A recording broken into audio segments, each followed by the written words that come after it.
En el verano de 1977, en un pub de Ginebra, un físico teórico del CERN perdió una partida de dardos. La apuesta era absurda. Si perdía, tenía que colar la palabra pingüino dentro de su siguiente artículo científico. Perdió. Y cumplió. Bautizó como diagramas pingüino a cierta clase de dibujos de física de partículas porque su forma le recordaba vagamente a un pájaro con la barriga redonda. Fue una broma de bar entre un profesor y una estudiante.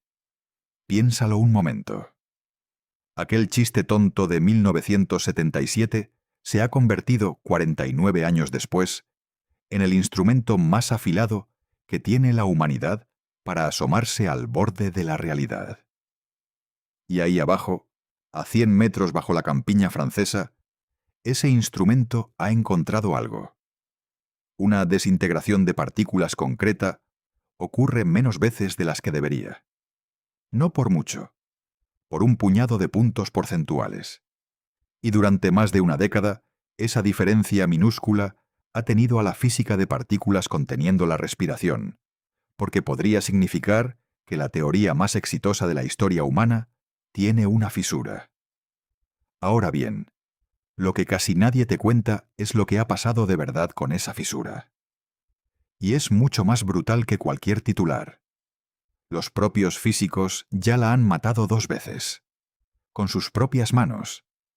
Quédate conmigo hasta el final y vas a entender esta historia entera, la que ningún vídeo sensacionalista te va a contar. Vas a saber qué es exactamente un diagrama pingüino y por qué se ha convertido en el mejor detector de partículas invisibles que existe.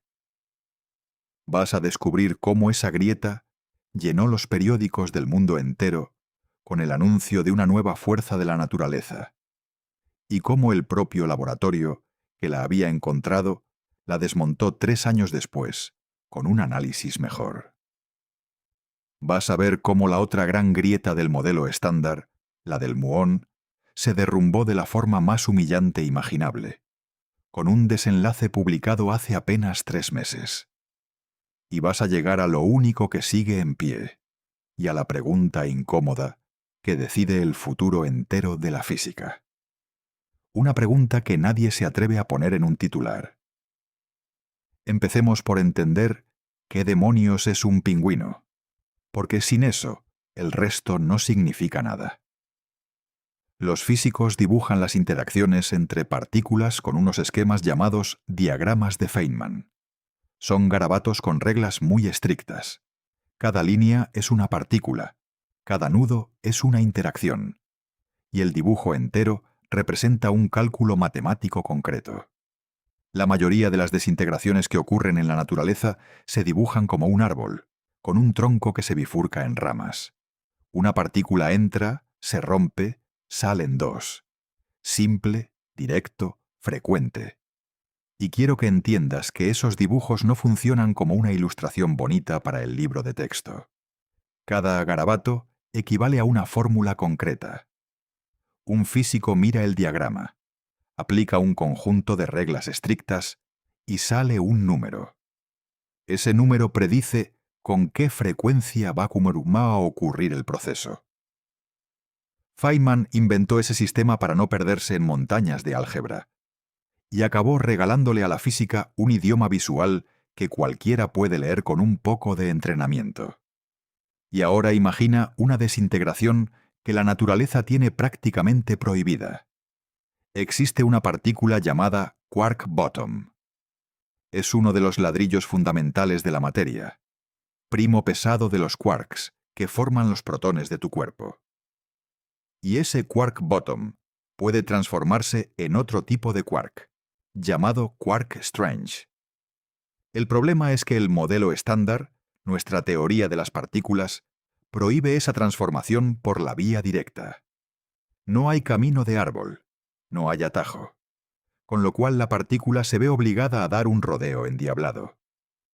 Para transformarse, tiene que pasar por un bucle de partículas virtuales, partículas que aparecen y desaparecen en un parpadeo, tomando prestada energía del vacío durante un instante fugacísimo. el quark bottom entra en ese bucle, da la vuelta y sale convertido en quark strange. Piensa en una carretera con un desvío obligatorio. La vía recta está cortada, con una valla y un guardia. Para llegar al otro lado, tienes que meterte por un camino secundario, dar un rodeo enorme, atravesar un túnel oscuro y salir por el otro extremo. Ese túnel oscuro es el bucle de partículas virtuales. Y lo importante ocurre justo ahí dentro, en el tramo que nadie puede ver directamente. Dibuja ese proceso. El bucle forma un cuerpo redondo. La partícula que se emite hacia abajo parece una cabeza. Las líneas de entrada y salida parecen dos patas. Y el resultado, si lo miras con la suficiente indulgencia y quizá con una cerveza encima, recuerda a un pingüino de pie. Sé perfectamente lo que estás pensando, que hace falta mucha imaginación. Y tienes toda la razón. Generaciones enteras de estudiantes de física han mirado ese diagrama entornando los ojos, tratando de encontrarle el parecido. Y muchos han acabado concluyendo que Ellis necesitaba una excusa desesperada para cumplir su apuesta. Pero el nombre pegó. Y hoy aparece en miles de artículos científicos, en las pizarras de los mejores laboratorios del mundo y en las conferencias más serias de la disciplina, con toda la naturalidad. Hay experimentos enteros cuya razón de existir consiste en medir pingüinos. Hay carreras académicas construidas sobre ellos. Y hay señores con corbata solicitando cientos de millones de euros de dinero público para estudiarlos, sin que a nadie en la sala le tiemble la voz al pronunciar la palabra. Eso es lo que vio John Ellis, teórico del CERN, cuando buscaba desesperadamente la forma de cumplir su apuesta. Y la persona que le hizo perder aquella partida de dardos era una estudiante llamada Melissa Franklin, que hoy es catedrática de física en la Universidad de Harvard y que llegó a dirigir el departamento. Ella eligió la palabra pingüino porque le hacía gracia un chiste que había oído sobre un camionero que llevaba 2 pingüinos al zoo. Así de tonto fue el origen. Y el nombre se quedó para siempre. En el artículo que Ellis firmó aquel año junto a Mary Kay Gallard, Dimitri Nanopoulos y Serge Rudaz. Y hay que decir que aquellos procesos ya habían sido estudiados antes, por 3 físicos soviéticos brillantes, Schiffman, Weinstein y Zakharov, que los describieron con todo rigor y sin ponerles ningún apodo de bar. La física los recuerda con respeto. El mundo entero, en cambio, recuerda el pingüino. El título del trabajo sonaba tan sobrio como cualquier otro. La fenomenología de los siguientes quarks levógiros. Nada en aquella portada anunciaba que la palabra escondida dentro iba a sobrevivir a todos sus autores. Ellis pagó su deuda de bar y de paso le puso nombre a la física de las próximas 5 décadas. Y aquí es donde la broma se convierte en la herramienta más poderosa de la física moderna. Piensa en lo que significa que un proceso esté casi prohibido. Significa que ocurre poquísimo. Y en física de partículas, lo raro es oro. Te lo explico con una imagen. Imagina que quieres oír un susurro. En una discoteca no lo oirás jamás, porque el ruido lo tapa todo. Pero en una habitación en silencio absoluto, el susurro más leve se escucha con nitidez. Las desintegraciones pingüino son esa habitación en silencio. Como el modelo estándar las suprime brutalmente, cualquier contribución nueva, por diminuta que sea, se oye con una claridad imposible en otros procesos. Y las cifras dan vértigo. Algunas de estas desintegraciones ocurren menos de una vez por cada 1000 millones de veces que se produce un mesón B. Un suceso entre 1000 millones. Para registrar un puñado de ellos hay que fabricar cantidades industriales de estas partículas, colisionar protones millones de veces por segundo durante años, y filtrar esa avalancha con una paciencia sobrehumana. Todo el LHCb existe para eso. Y quiero que te hagas una imagen mental del volumen de trabajo. Dentro de esa máquina, los protones chocan 40 millones de veces por segundo. La inmensa mayoría de esas colisiones no interesan absolutamente nada, y hay que descartarlas en tiempo real, en microsegundos, con sistemas electrónicos que deciden a toda velocidad qué guardar y qué tirar a la basura. De esa criba brutal sobreviven unos pocos sucesos por segundo. Y de entre esos, los que buscamos aparecen con cuentagotas, a lo largo de años enteros de funcionamiento. Toda la infraestructura, los imanes superconductores enfriados a menos 271 grados, los miles de científicos de decenas de países, los kilómetros de cable y los millones de canales de electrónica, existe para pescar unos pocos cientos de pingüinos al año. Ese es el precio de escuchar un susurro. Y ahora viene lo verdaderamente asombroso. Dentro de ese bucle virtual, según la mecánica cuántica, puede colarse cualquier partícula. Cualquiera. Incluida una partícula que todavía no hemos descubierto. Incluida una partícula tan pesada que el LHC jamás podría fabricarla directamente, ni aunque lo alimentáramos con toda la energía del planeta. Aquí hay que entender un límite fundamental de los aceleradores. Para crear una partícula nueva de forma directa, necesitas concentrar en un punto una energía equivalente a su masa. Es la vieja ecuación de Einstein funcionando al revés. Y si esa partícula pesa 1000 veces más de lo que tu máquina puede reunir, jamás la verás aparecer. Podrías construir aceleradores del tamaño del sistema solar y seguir quedándote corto. Por la puerta principal, sencillamente, no entra.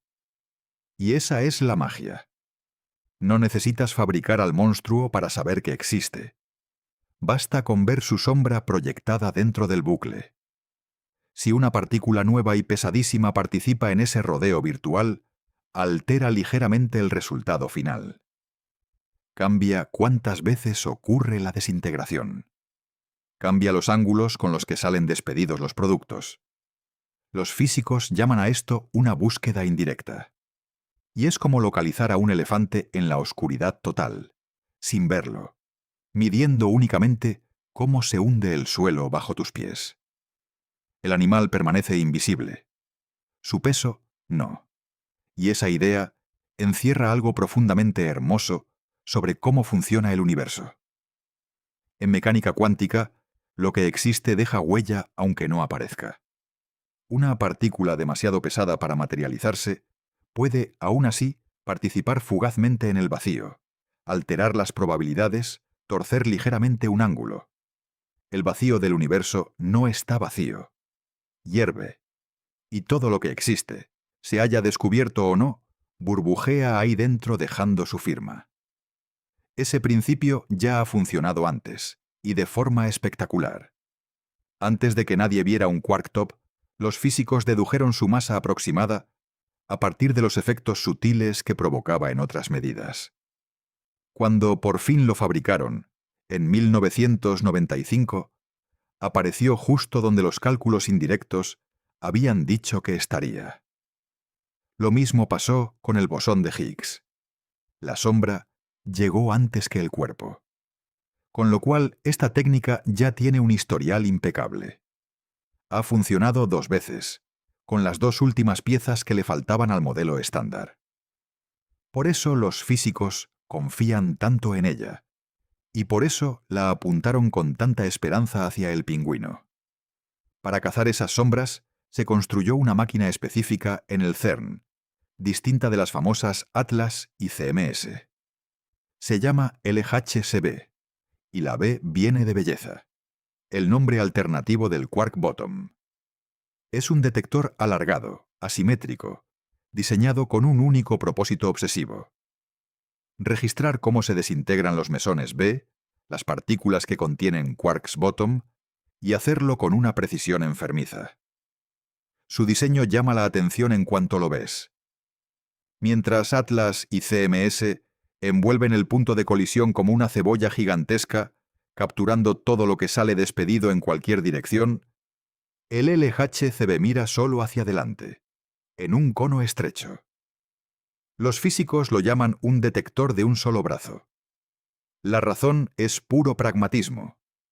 Cuando dos protones chocan a esas energías, los quarks bottom salen disparados casi en línea recta, muy cerca del haz. Así que no hay motivo para gastar dinero cubriendo el resto de la esfera. Y el objetivo era medir algo muy concreto. Un principio del modelo estándar llamado universalidad leptónica. Te explico este pilar, porque es el corazón de toda la historia. En la naturaleza existen tres partículas emparentadas. El electrón, que conoces y que forma las nubes de tus átomos. El muón, que es idéntico al electrón salvo por una cosa. Pesa 200 veces más. Y el tau, idéntico también, pero todavía más pesado. Tres hermanos.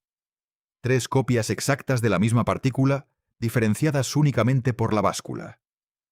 Y esa familia sigue siendo uno de los mayores enigmas sin resolver de la física. Nadie sabe por qué existen tres. Con una sola, habría bastado para construir átomos, química, planetas y personas. Las otras dos parecen un capricho. Dos copias más pesadas e inútiles que se desintegran en cuanto aparecen. Isidor Rabi, cuando descubrieron el muón, hizo la pregunta que resume el desconcierto de toda una disciplina. ¿Quién demonios ha encargado esto? Y el modelo estándar sostiene algo tajante sobre esos tres hermanos. Las fuerzas de la naturaleza los tratan exactamente igual. Idéntica interacción, idéntico acoplamiento, ninguna preferencia. La única diferencia entre ellos es el peso. Ahora fíjate en un detalle que a los físicos los tiene inquietos desde hace décadas. Esa igualdad de trato no aparece en el modelo estándar como una ley impuesta desde arriba. Aparece como un accidente. Sale por casualidad de las matemáticas, sin que nadie sepa por qué. Y en física, un accidente sospechoso es una puerta que alguien tiene que empujar. Piénsalo desde el punto de vista de un teórico. Cuando una simetría aparece porque alguien la impuso en las ecuaciones, tienes una razón para confiar en ella. Cuando aparece sola, como un regalo inesperado que las matemáticas te dejan en la puerta, deberías desconfiar. Puede que esconda una ley más profunda que todavía ignoramos. O puede que se rompa en cuanto mires con suficiente precisión. Y eso es exactamente lo que el LHCb fue a comprobar. Así que el LHCb empujó. Midió con qué frecuencia un mesón B se desintegra produciendo dos muones, y con qué frecuencia lo hace produciendo dos electrones.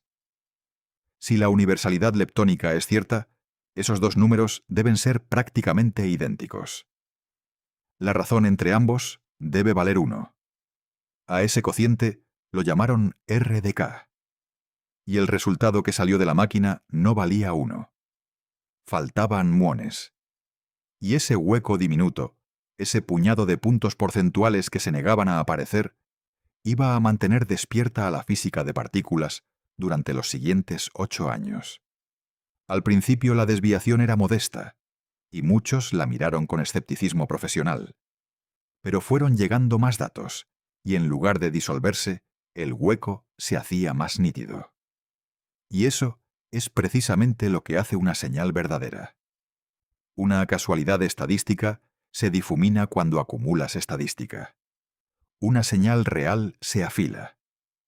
En 2013, el LHCb publicó algo que hizo levantar cejas en todo el mundo. Al analizar los ángulos con los que salían despedidos los productos de una desintegración pingüino concreta, encontraron un observable, bautizado con el nombre poco poético de P5', que se desviaba de la predicción del modelo estándar unas 3 desviaciones estándar. 3 sigma, En el lenguaje de la física, significa que la probabilidad de que aquello fuera casualidad rondaba una entre 700. Interesante, aunque insuficiente. La física de partículas exige 5 sigma para hablar de descubrimiento, y el cementerio de la disciplina está lleno de anomalías de 3 sigma que se evaporaron con más datos. Y ese cementerio es enorme. En las últimas décadas ha habido docenas de fantasmas prometedores. Partículas que aparecían en una gráfica y se desvanecían al año siguiente.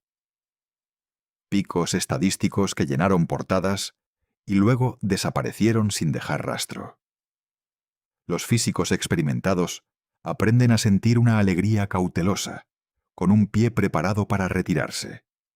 Y aún así, se ilusionan cada vez. Porque el día que dejen de ilusionarse, se acabó la ciencia.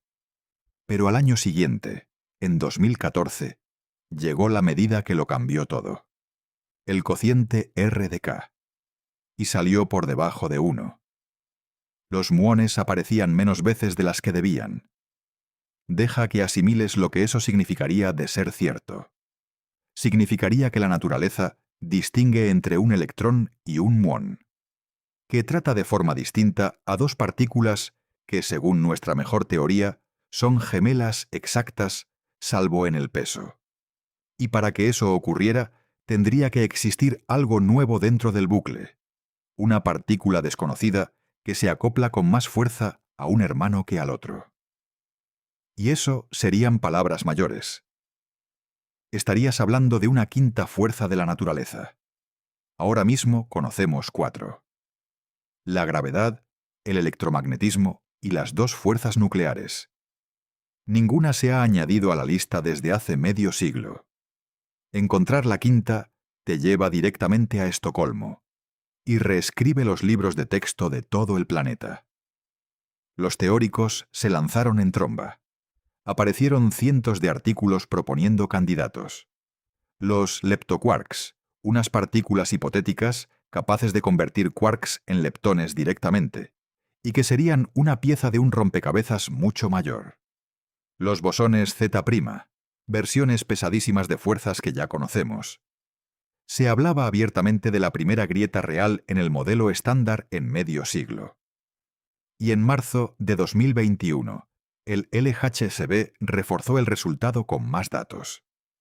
La anomalía se hizo más significativa. La prensa mundial estalló.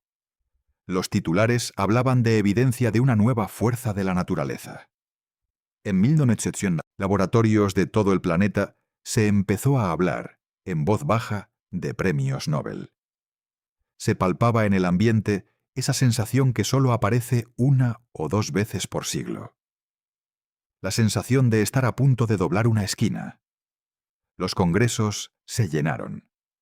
Los estudiantes de doctorado reorientaron sus tesis enteras hacia los leptoquarks. Aparecieron grupos de trabajo dedicados exclusivamente a exprimir la anomalía. Durante unos años, la comunidad entera de física de partículas apuntó sus cañones hacia el mismo punto diminuto de una gráfica. Si estás disfrutando esta historia, suscríbete al canal, porque a partir de aquí viene la parte que ningún vídeo sensacionalista se atreve a contarte. Lo que ocurrió después fue un giro tan brutal que hoy la mayoría de los divulgadores prefiere fingir que no pasó. Diciembre de 2022. Seminario en el CERN. La colaboración LHCb presenta un análisis nuevo de R de K y de su primo R de K estrella, esta vez con la totalidad de los datos acumulados, y con métodos mucho más finos. Y el resultado los dejó a todos en silencio. R de K valía 1. Los muones y los electrones aparecían exactamente en la proporción que predice el modelo estándar. La anomalía había desaparecido. No se debilitó. No se quedó a medias esperando más datos. Se evaporó limpiamente y los puntos de la nueva gráfica se alinearon sobre la línea teórica como si nunca hubiera pasado nada. 8 años de excitación, cientos de artículos teóricos, decenas de tesis doctorales, y todo aquello se posó sobre la predicción de siempre. Y lo peor de todo fue descubrir por qué. El problema estaba en el fondo experimental. Resulta que identificar un electrón dentro de un detector de partículas es muchísimo más difícil que identificar un muón. Los electrones son ligeros, se frenan, irradian energía por el camino. Y en aquellos análisis previos, ciertos hadrones, partículas hechas de quarks, se estaban colando en la muestra, haciéndose pasar por electrones. Un fondo que nadie había contabilizado bien. Corrige ese fondo y la grieta se cierra sola. Y quiero que aprecies lo humillante que resulta esa explicación, porque no consiste en una sutileza teórica. Consiste en un error de contabilidad. Estaban contando como electrones cosas que no lo eran. La supuesta nueva fuerza de la naturaleza, la quinta interacción fundamental del universo, el titular que dio la vuelta al mundo, se reducía a un problema de identificación de partículas en un detector. Nada más. Deja que valores lo que ocurrió aquel día. La colaboración que había encontrado el resultado más excitante de la física de partículas en medio siglo, la que había llenado los periódicos del mundo, se sentó, revisó su propio trabajo con más rigor, encontró su propio error y lo publicó. Mataron su propio descubrimiento, con sus propias manos, delante de todos. Detente un momento a valorar lo que eso exige. Ahí había carreras enteras construidas sobre aquella anomalía.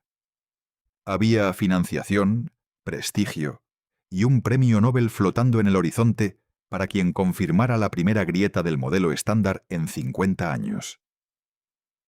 Habría bastado con demorar el análisis, con esperar a que otro grupo diera la mala noticia, con enterrar el resultado en un apéndice. Y en lugar de eso, convocaron un seminario en el CERN, se pusieron delante de sus colegas y explicaron con todo detalle por qué se habían equivocado. Ese gesto vale más que cualquier descubrimiento. Una comunidad capaz de destruir su propio resultado estrella cuando encuentra un fallo, se ha ganado el derecho a que la creas cuando dice que algo sí es real. Y en cambio, cualquiera que jamás rectifique, que jamás publique un error, que jamás mate una de sus propias hipótesis, está haciendo cualquier cosa menos ciencia. En la comunidad de física de partículas, la reacción se describió como un gemido colectivo. Un blog especializado lo resumió con una crueldad magnífica, diciendo que la comunidad esperaba un juguete reluciente de física nueva y recibió otro par de calcetines del modelo estándar. Un comunicado oficial de uno de los institutos participantes lo dijo sin anestesia. Es sin duda una decepción para los teóricos, porque se suma a una larga lista de resultados que en un principio parecían apuntar a nuevos fenómenos, solo para desaparecer después con análisis experimentales mejorados. Y añadía una frase que resume medio siglo de física. Pero también confirma la belleza y la robustez de la teoría actual, que se ha mantenido firme, casi imperturbable, desde los años 70. Ahí murió la nueva fuerza de la naturaleza, en diciembre de 2022. Y muy pocos vídeos de Internet se han molestado en contártelo. Pero espera, porque la cosa se pone todavía peor. Al otro lado del Atlántico, en el laboratorio Fermilab de Estados Unidos, había otra grieta. Y era mucho más grande que la del pingüino. Se llamaba la anomalía del muón, o G-2. La idea es preciosa. Un muón, al girar sobre sí mismo dentro de un campo magnético, se comporta como una peonza diminuta. Y la velocidad a la que esa peonza cabecea depende de todas las partículas virtuales que burbujean a su alrededor, en el vacío. Absolutamente todas, incluidas las que no hemos descubierto. Así que si mides ese cabeceo con una precisión demencial y lo comparas con lo que predice el modelo estándar, cualquier partícula desconocida del universo aparecerá en la diferencia. Y durante 20 años, esa diferencia estuvo ahí. La predicción teórica de 2020 se separaba de la medida experimental por 5,8 desviaciones estándar. 5,8. Muy por encima del umbral de descubrimiento. Aquello parecía la prueba definitiva de que el modelo estándar estaba incompleto. Y la elegancia de la medida es difícil de exagerar. El momento magnético del muón se conoce con una precisión de una parte entre 1000 millones. Para hacerte una idea de esa exactitud, equivale a medir la distancia entre Madrid y Nueva York con un error del grosor de un cabello humano. Poquísimas cantidades en toda la ciencia se conocen con esa finura. Compáralo con lo anterior para calibrar la escala. La anomalía del pingüino rondaba las 3 sigmas. Esta iba casi el doble. Cuando Fermilab anunció su primer resultado en 2021, la noticia recorrió el mundo entero. Se hablaba de la primera evidencia sólida de física más allá del modelo estándar. De partículas ocultas. De supersimetría resucitando de entre los muertos. El 3 de junio de 2025, el experimento de Fermilab publicó su tercer y último resultado. La medida más precisa jamás realizada, con un error de 127 partes por cada 1000 millones, mejorando incluso el objetivo con el que se había diseñado la máquina. Ese número resistirá durante años. Y entonces llegó el mazazo. Una semana antes, el 27 de mayo de 2025, el Grupo Internacional de Teóricos encargado de calcular la predicción del modelo estándar publicó un valor nuevo. Y ese valor nuevo era estadísticamente incompatible con su propia predicción anterior, la de 2020. Se habían corregido a sí mismos. Escucha bien esto, porque es lo más importante que vas a oír hoy. La grieta del muón nunca estuvo en la naturaleza. Estaba en el cálculo. Léelo otra vez despacio. Durante 2 décadas, la humanidad entera creyó que había encontrado una fisura en las leyes de la física. Y aquella fisura vivía dentro de nuestra propia aritmética.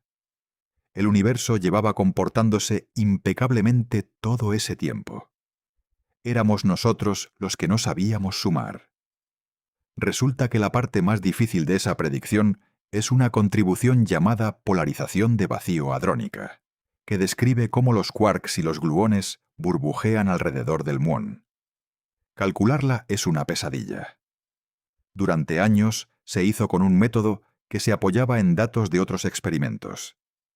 Y ese método daba un número equivocado. En 2020, una colaboración llamada BMW hizo el cálculo por la vía dura, desde cero, simulando la física en superordenadores con una técnica llamada cromodinámica cuántica en el retículo. Su resultado indicaba que el modelo estándar sí explicaba la medida. Nadie les hizo mucho caso al principio. Después, otros grupos independientes repitieron el cálculo con la misma técnica y llegaron al mismo sitio. Y en 2025, cuando se combinaron todos esos resultados, la nueva predicción del modelo estándar coincidió con el experimento. Sin grieta. Sin física nueva. Nada. Y hay un detalle final que remata el asunto con una elegancia cruel. El método antiguo, el que se apoyaba en datos de otros experimentos, terminó descartado por la propia comunidad teórica, que lo considera hoy incapaz de producir una estimación fiable. La herramienta que había fabricado la anomalía acabó jubilada por defectuosa. Thomas Bloom, uno de los teóricos que participó en el trabajo, lo resumió con una frase que dice más de lo que parece. Parece probable que el rompecabezas del G-2 se haya resuelto. Y por si quedaba alguna duda, hace apenas 3 meses, el 22 de abril de 2026, la revista Nature publicó un cálculo todavía más preciso, 1,5 veces mejor que el anterior, firmado por las colaboraciones BMW y IDMZ.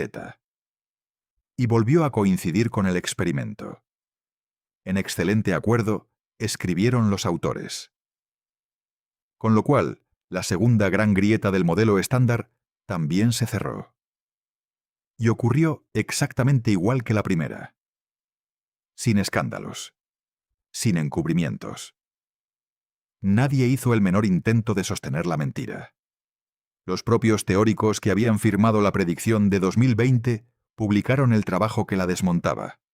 Aceptaron que su método era peor de lo que creían y lo sustituyeron por otro. Se corrigieron a sí mismos delante de todo el planeta, 2 veces en 3 años, en los 2 frentes más mediáticos de la física de partículas. Y se cerró de la forma más humillante posible para nuestra especie. Durante 20 años, miles de físicos persiguieron un fantasma que existía únicamente porque no sabíamos hacer bien las cuentas. Y mira lo que eso significa para el otro caso.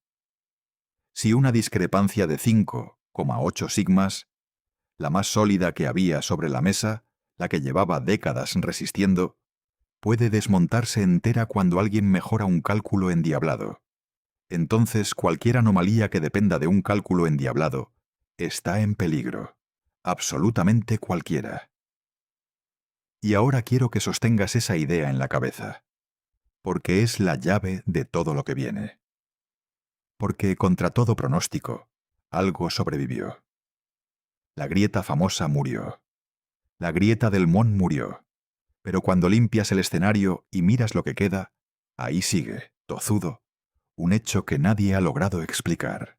Las desintegraciones pingüino ocurren menos veces de las que deberían. Cuando el LHCb mide con qué frecuencia un mesón B se desintegra a través de un pingüino produciendo 2 muones, el número que sale está sistemáticamente por debajo de lo que predice el modelo estándar, en varios canales distintos. Y el observable angular P5', el de 2013, sigue desviado. Y este observable tiene una virtud especial que hay que explicar.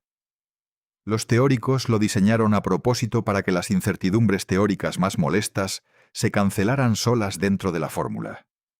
Es una construcción astuta, pensada precisamente para blindarse contra el problema que arruina a otras medidas.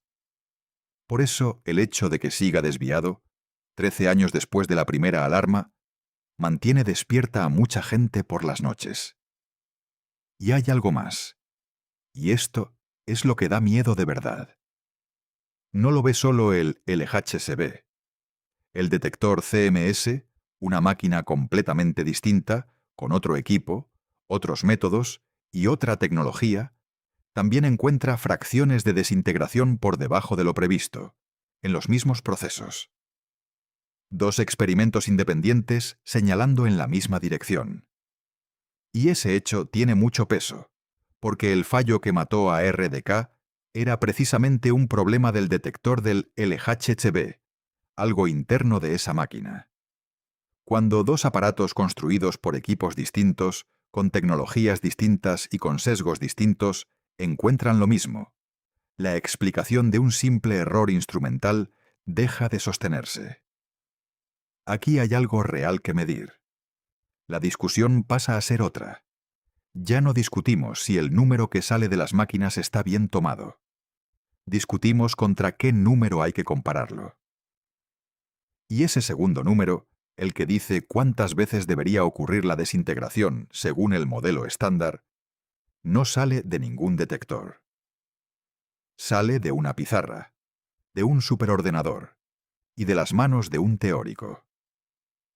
Y este mismo año, en 2026, el LHCb ha encontrado por primera vez evidencia de una de estas desintegraciones pingüino en un canal completamente nuevo, uno que termina en un protón en lugar de en los productos habituales.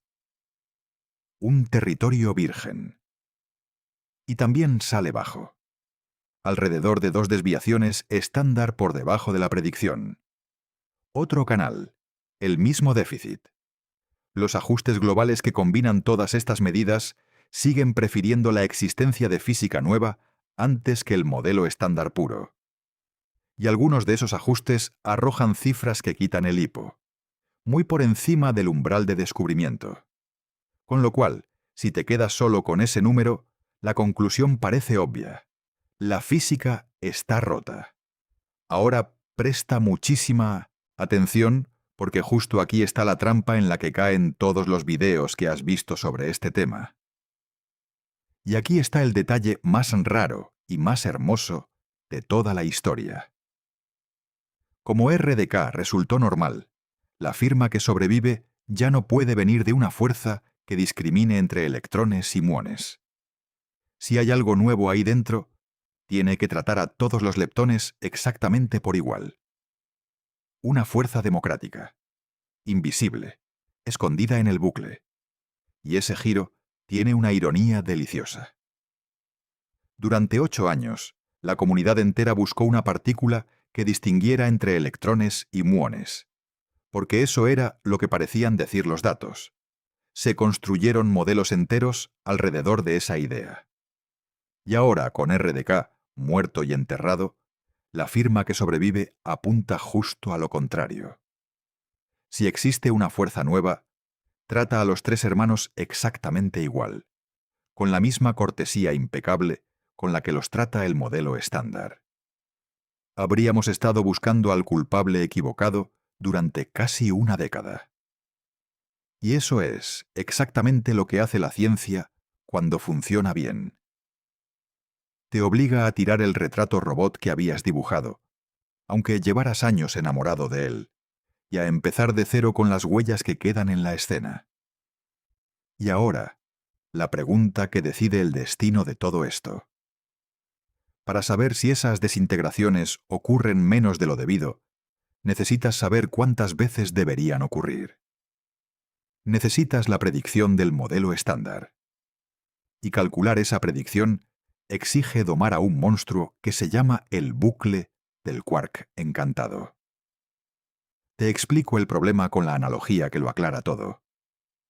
Vuelve a la habitación en silencio y al susurro. Estás intentando oír un susurro muy débil. La habitación parece silenciosa, pero tiene un aire acondicionado encendido. Y si no sabes exactamente cuánto ruido hace ese aire acondicionado, jamás podrás decidir si el susurro que crees oír es real o si simplemente has calculado mal el ruido de fondo. El bucle del quark encantado es ese aire acondicionado. Dentro de la desintegración pingüino, además de la física que quieres medir, hay quarks encantados formando sus propios bucles, contribuyendo al resultado con un ruido que resulta endiabladamente difícil de calcular con precisión. Y la dificultad tiene una raíz muy profunda. Esos quarks viven atrapados por la fuerza nuclear fuerte, que a esas escalas se vuelve tan intensa que las herramientas matemáticas habituales de la física de partículas dejan de funcionar. Los físicos no pueden simplemente aproximar el resultado con una serie de correcciones cada vez más pequeñas, como hacen en el resto de la teoría. Tienen que apelar a modelos, a simulaciones en superordenadores y a suposiciones que unos aceptan y otros discuten. Los propios físicos lo escriben con toda crudeza en sus artículos. Las predicciones del modelo estándar para estas desintegraciones están afectadas por incertidumbres hadrónicas significativas. Y las contribuciones del bucle del quark encantado son muy difíciles de estimar, con incertidumbres que siguen en discusión. Y sobre las 2 máquinas que ven la anomalía, escriben la frase más honesta de toda esta historia. Aunque las tensiones son consistentes entre sí, su significancia depende de las suposiciones que hagas sobre esas incertidumbres. Léela otra vez con calma, porque ahí está encerrado el vídeo entero. La anomalía existe. Nadie discute los datos. Lo que se discute es contra qué los comparas. Cambia la barra de error de la predicción teórica, y esa misma medida puede pasar de gritar física nueva a no decir absolutamente nada. Traducido. Puede que exista una fuerza nueva escondida en el bucle, o puede que el aire acondicionado sea más ruidoso de lo que hemos calculado. Y ahora recuerda lo que acaba de pasar con el muón. 5,8 sigmas. 20 años. Miles de físicos. Y la grieta estaba en el cálculo. Por eso la pregunta correcta ya no es la que te venden en los titulares. La pregunta correcta, la que realmente se hacen los físicos que trabajan en esto, resulta mucho más incómoda y mucho más humilde. ¿Está rota la física? ¿O simplemente todavía no sabemos hacer bien las cuentas? Ahora bien, los teóricos están profundamente divididos sobre esto, y esa división merece contarse entera. Un bando sostiene que el bucle del quark encantado no puede explicar la anomalía por mucho que se retuerza. Han calculado esa contribución por varias vías, independientes, con precisión creciente, y sostienen que el error teórico está bajo control. Si tienen razón, ahí dentro hay física nueva de verdad. Y sus argumentos tienen peso. Señalan que la desviación aparece con la misma forma en canales distintos, con dependencias distintas de la energía, y que resulta difícil imaginar un efecto de fondo capaz de imitar ese patrón de manera tan coherente. Un fallo de cálculo suele estropear una medida concreta. Este déficit aparece una y otra vez, en sitios donde no debería repetirse si fuera un accidente. El otro bando sostiene que las incertidumbres siguen sin estar domadas, y que el precedente del muón debería servir de vacuna contra el entusiasmo. Si tienen razón, esta anomalía se disolverá igual que las otras dos, en cuanto alguien haga las cuentas bien. Y ellos también tienen argumentos sólidos. Recuerdan que el bucle del quark encantado es exactamente el tipo de contribución que solemos subestimar, que las simulaciones todavía no cubren todo el rango de energías relevante, y que la historia reciente de la disciplina está sembrada de gente que juró que su cálculo estaba bajo control justo antes de descubrir que no lo estaba. Nadie lo sabe todavía. Esa es la respuesta honesta a día de hoy. Y hay un superviviente más, del que casi nadie habla, y que resulta especialmente incómodo. En otra familia de desintegraciones completamente distinta, una que no pasa por ningún bucle y que la naturaleza permite por la vía directa, aparece otra anomalía. Ahí el mesón B se desintegra produciendo un tau, el hermano más pesado de los tres. Y los taus también aparecen en proporciones que se salen de lo previsto, con una significancia por encima de 3 sigma en la media mundial. Y esta anomalía la han visto 3 experimentos distintos en 3 continentes, a lo largo de más de una década. Babar, en California. Bell, en Japón. Y el propio LHCb, en Ginebra. 3 máquinas, 3 épocas, 3 equipos que no comparten ni instrumentos ni sesgos, y las 3 empujan el resultado en la misma dirección. Y esta desintegración tiene una ventaja preciosa sobre la del pingüino. Ocurre por la vía directa, sin ningún bucle de por medio. Con lo cual el maldito quark encantado no aparece por ninguna parte, y la predicción teórica resulta muchísimo más limpia. El aire acondicionado, aquí, está apagado. Si esta anomalía sobrevive, sobrevivirá de verdad. Fíjate en la ironía. La violación de la universalidad leptónica que se anunció a bombo y platillo, la de los muones, murió. Y sin embargo, la sospecha sigue viva, colándose por otra puerta con el tau. Y esta segunda anomalía resulta mucho más difícil de achacar a un error de cálculo, porque se mide como un cociente en el que buena parte de las incertidumbres teóricas se cancelan solas, con lo cual el modelo estándar sigue bajo sospecha, solo que por otro sitio y con menos titulares. Y la respuesta llegará seguramente antes de lo que crees. El LHCb ya funciona con un detector renovado y está acumulando muchísimos más datos. El experimento Bell 2, en Japón, ataca los mismos procesos desde un ángulo completamente distinto, con colisiones limpísimas de electrones y positrones. Y los grupos que hacen cromodinámica cuántica en el retículo siguen afinando sus superordenadores año tras año. Entre las dos vías, la medida y el cálculo, esta historia se resolverá en esta década. Y me atrevo a decirte algo más. Cuando llegue el veredicto, lo van a anunciar los mismos que llevan una década persiguiendo esto. En un seminario, con transparencias, delante de sus colegas. Y aceptarán el resultado sea cual sea. Ya lo han hecho 2 veces. Esa es la única promesa que la ciencia puede hacerte. Y resulta que es la única que importa. Así que volvamos al pub de Ginebra, en el verano de 1977.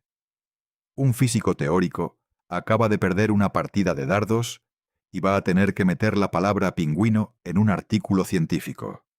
Es un chiste, una tontería entre colegas.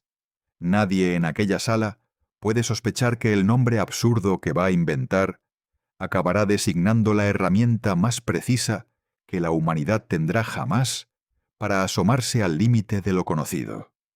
Melissa Franklin todavía no ha llegado a Harvard. John Ellis todavía no ha escrito ninguno de los artículos que lo harán famoso. El LHC no existe, ni siquiera en un plano. El túnel donde algún día se cavará la máquina sigue, siendo campo abierto, con vacas paciendo encima. Y sin embargo, en ese pub, alguien acaba de poner en marcha, sin saberlo, una cadena de acontecimientos que llega hasta el video que estás viendo ahora mismo. Y cuando por fin construimos esa herramienta y la apuntamos hacia la oscuridad, esto es lo que nos ha devuelto. Nos devolvió una grieta espectacular y luego nosotros mismos demostramos que era un fallo de nuestro detector. Nos devolvió otra grieta todavía mayor en otro laboratorio. Y luego resultó que estaba en nuestra aritmética. 2 veces creímos haber tocado el borde de la realidad.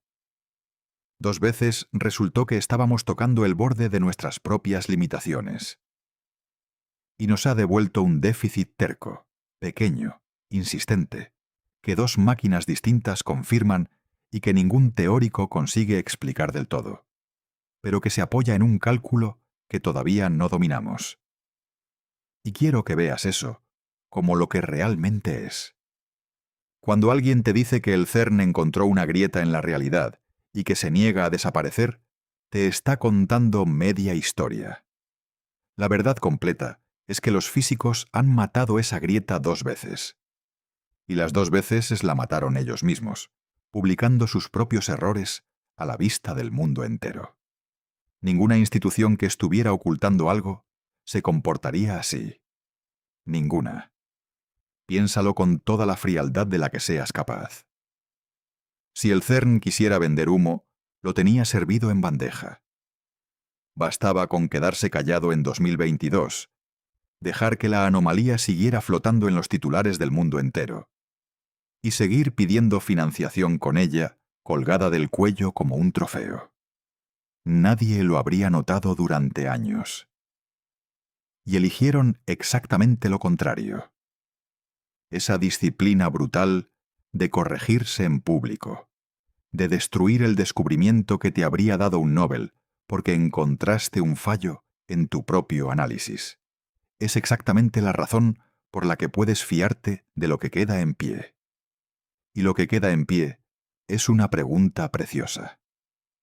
Ahí abajo, en la campiña francesa, unas partículas se desintegran un poquito menos de lo que deberían. Y solo hay 2 respuestas posibles. O existe una fuerza de la naturaleza que todavía no conocemos, escondida en un bucle de partículas fantasma.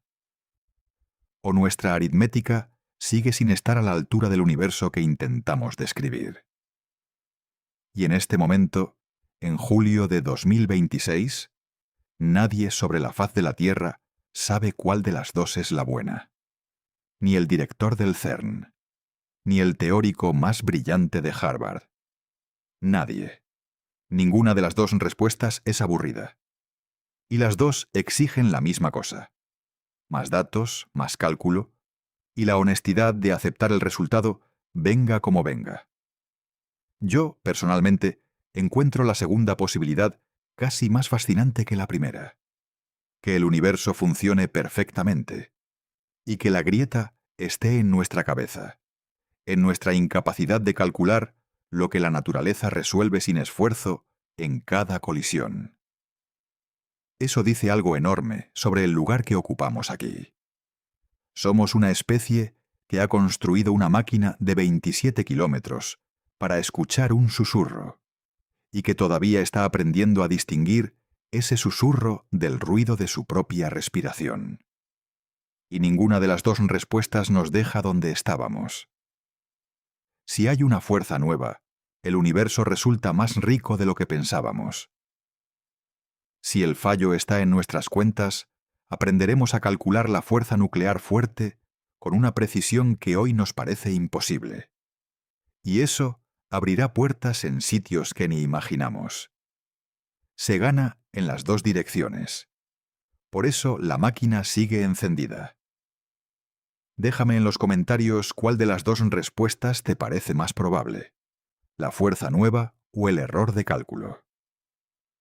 Cuéntame si alguna vez leíste aquellos titulares de 2021 sobre la nueva fuerza de la naturaleza y te los creíste. Porque yo también. Y no hay nada de qué avergonzarse. Y dime qué otro misterio del CERN quieres que desmontemos con datos reales.